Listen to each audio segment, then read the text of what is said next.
Hey guys, this is Janie Charlot, author of 7 Steps to Mastering Emotions. So we are continuing with our series, 7 Steps to Mastering Emotions, okay? This book is a really good power tool. It is available and it is for everyone, all races, genders, occupations, cultures. And I would say that this book is really good for teenagers on up, okay?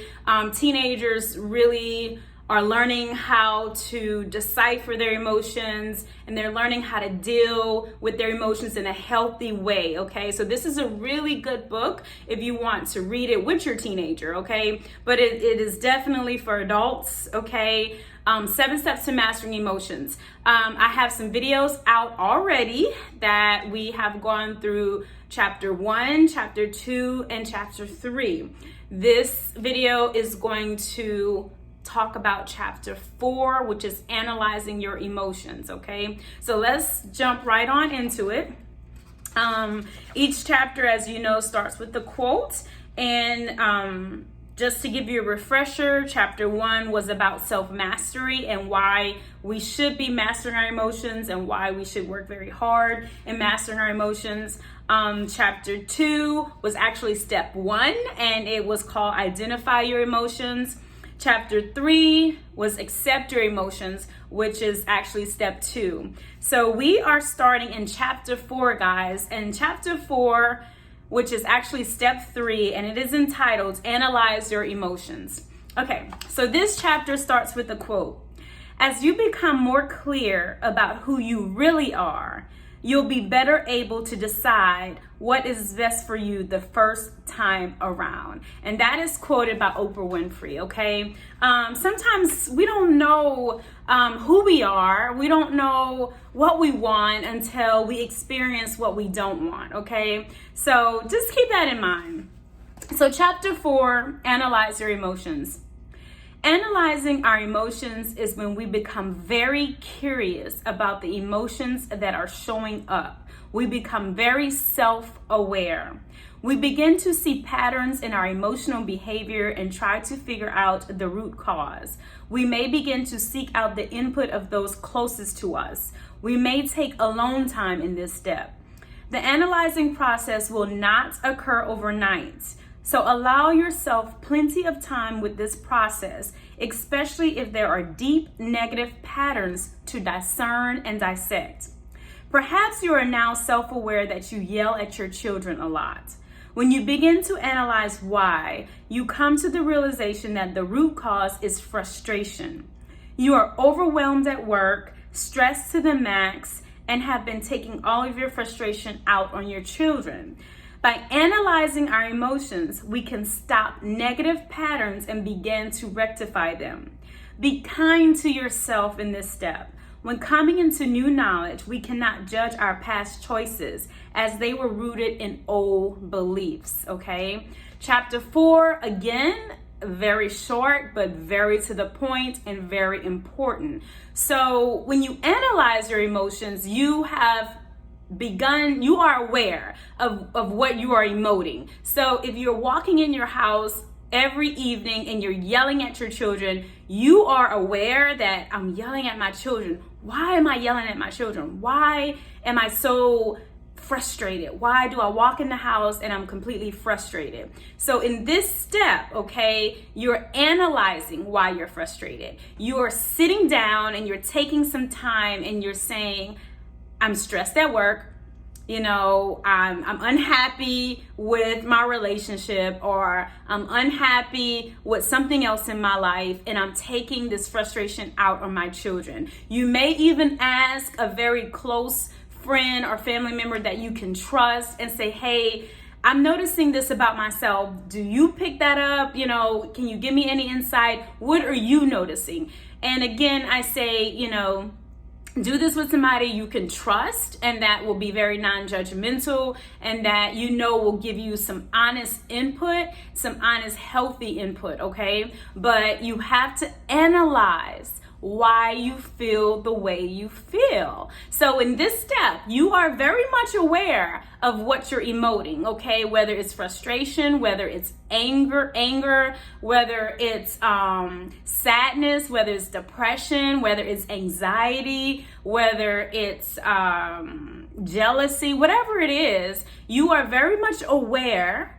But in this step, you are taking the time to analyze where it's coming from. What is the root cause? Was it something that stemmed from childhood? Was it something way back that somebody told you and it planted a root deep down in you, and that has caused you to emote certain things and you have not quite let that go? Sometimes the analyzing part is not so apparent, it's not so clear.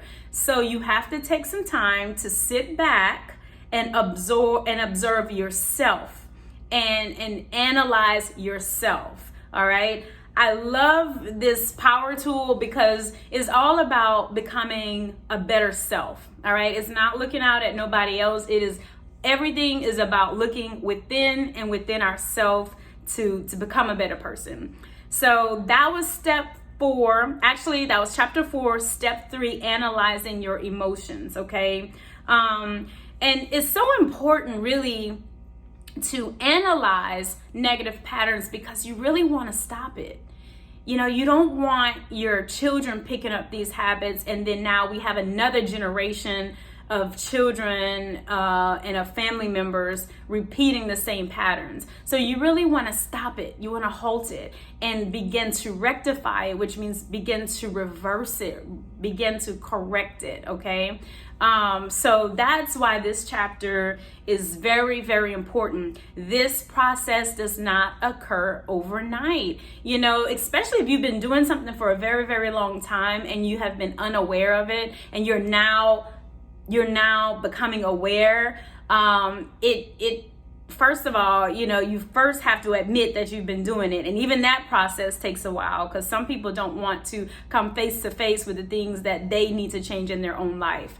But then the analyzing part, because you have to sometimes reface some old wounds, some things that have lied dormant, and some things that was brushed under the rug. And, you know, sometimes when all that stuff comes back, it can bring back some pain. But we can't skip this part. Not to get to self-mastery. We cannot skip this part. We have to analyze why we do the things we do, why we say the things we do, why we emote the emotions that we do. So we cannot skip this part. We have to come face to face with analyzing this part. So, and I also just want to say, be kind to yourself during this process. Sometimes when we come into new information, we tend to want to blame ourselves for how we acted in the past or how we treated other people in the past, because we didn't see ourselves. We couldn't see those blind spots. But now we see it, and sometimes we can begin to spiral down some negative emotions like guilt and shame. Try to avoid that. Those are the emotions, the lower emotions that we do not want to spiral into once you start this analyzing process. Give yourself grace. Give yourself forgiveness. Just be kind to yourself. This is new information. You're now seeing new things about yourself. You're now learning new things about yourself, and it's okay. It's totally okay to change at any point. Just be kind to yourself, and try not to let other people keep you in the old version of yourself. Perhaps in the past you treated somebody terrible. You treated them horrible. You asked for their forgiveness, and forgiveness is up to them to give you, okay? You don't have to go the rest of your life trying to beg for their forgiveness. You don't, okay? So don't allow other people to keep you in old patterns and behaviors or old emotions that you had, and definitely don't allow yourself to keep you there. Be kind to yourself, forgive yourself for those things, and move on. So this was step 3, guys. Analyze your emotions, which is also step 4. And we are in the 7 Steps to Mastering Emotions series. You can get this book on Amazon, and you can get the immediate download ebook on my website at www.nphired.com. All right, guys, my name is Janie Charlot, author of 7 Steps to Mastering Emotions. We'll see you at the next video, the next chapter, which will be chapter 5. And in the meantime, take care, be well during this time, keep your thoughts healthy and positive, and wishing you guys lots of love and light. Take care.